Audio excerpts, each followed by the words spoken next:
Generic greetings, stranger, and welcome to this experiment. This is a design showcase of my newest creation from the devs.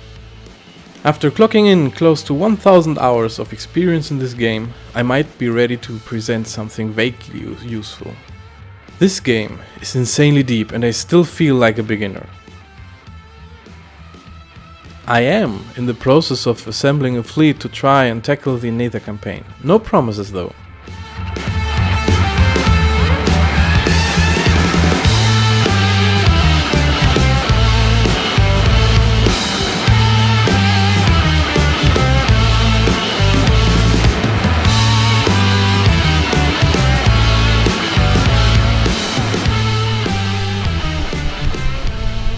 The Bumblebee.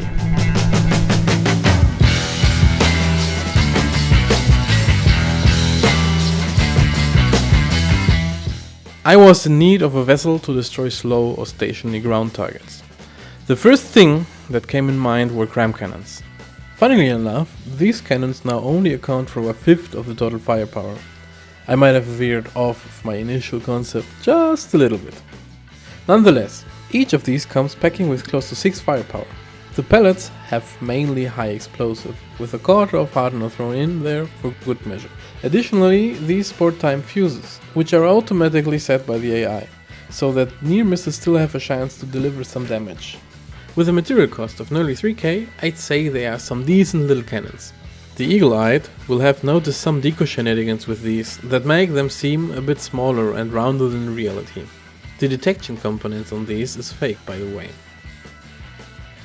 Complementing the 5 cram turrets is a spinal-mounted impact particle cannon.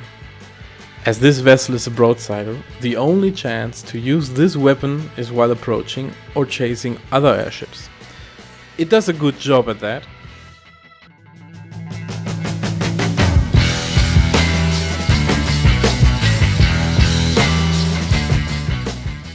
With 16-second charge time, full focus and a smidge of overclocking, it is a good thing that this energy-hungry cannon mostly only does the alpha strikes. The vessel's power supply struggles to keep this one continuously powered. The main armament are the 2 large torpedoes. They do close to 20 firepower each and are dropped like bombs. They travel in 15 meters depth and hit the target from the underside, usually to devastating effect. These have enough fuel to reach up to 4.5 kilometers out and deal pure explosive damage. As a caveat, these tend to have problems with especially shallow ships, as they might miss them and need to circle around for a second attempt. In the aft there are 16 small launchers that shoot radar-seeking frag missiles with 2.35 power each. These have a comfortable range of 2 kilometers and should hit their mark on all not too age-old targets. As a little bonus, these look like angry little bees. Further, we find 2 small missile turrets towards small plane chasers. These are infrared explosive missiles. And with APN and prediction guidance and turning thrusters, they should give all small targets a really big scare, at the very least. Last but not least is a ventrally mounted impact pack turret with 7 seconds charge time.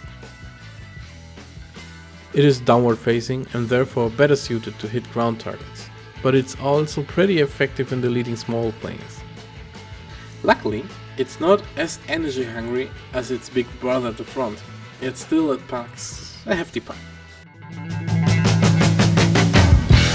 Defense. As defense system, the Bumblebee sports a considerable investment in a lamps array, consisting of 9 emitters backed by a 7.2 thousand power laser system. The broadsides are exceptionally covered, while aft and underside have no coverage whatsoever. As the Bumblebee usually should be broadsiding or facing targets head-on, this should be no big problem. The entire hull is made of metal and provides decent protection. The shallow turret walls are protected on the sides by some spaced armor. The rest of the vessel is really compact and relies more on dodging than face tanking enemy attacks. One glaring weakness, though, is the complete lack of any kind of insulation, so EMP is pretty deadly. The propulsion systems consist of 4 large azimuth propeller modules with 20k peak thrust. These modules manage nearly all of the vessel's control requirements. Auxiliary propulsion and control is supplied by a couple of jet engines and control surfaces. The power supply is comprised of a small steam engine supplying 9.6 thousand stable power. As auxiliary, the Bumblebee sports an injector fuel engine that can supply up to additional 10,000 power, guzzling up lots of fuel in the process. Lastly, an electric engine jumps in to supply another 5,000 power. With the laser impact system, this amount of power is definitely needed. And now, it's time for some field testing. First up, as always, is the Marauder.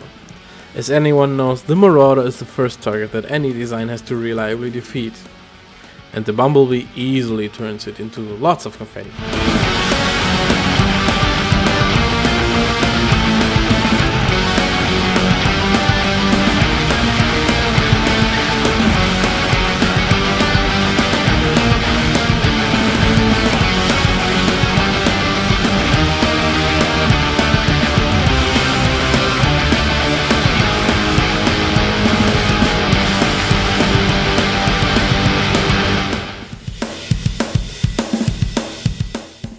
Next comes the Buccaneer, a sizable step up to the Marauder.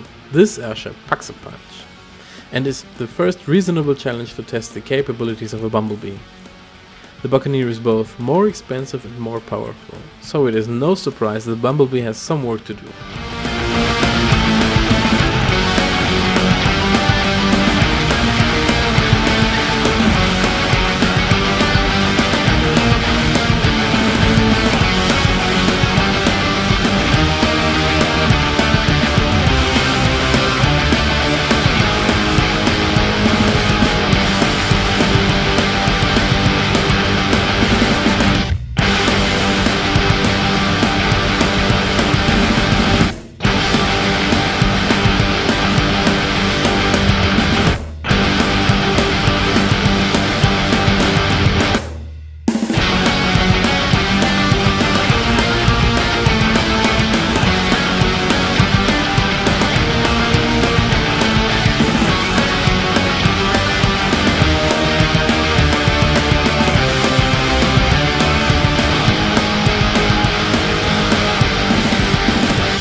The Plunderer, on the other hand, might be in the same ballpark as the Buccaneer in terms of cost and firepower.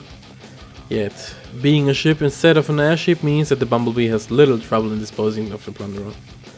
It really helps when you can use all of your weapons on a target, especially those big torpedoes.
Well, that's all I have for you today.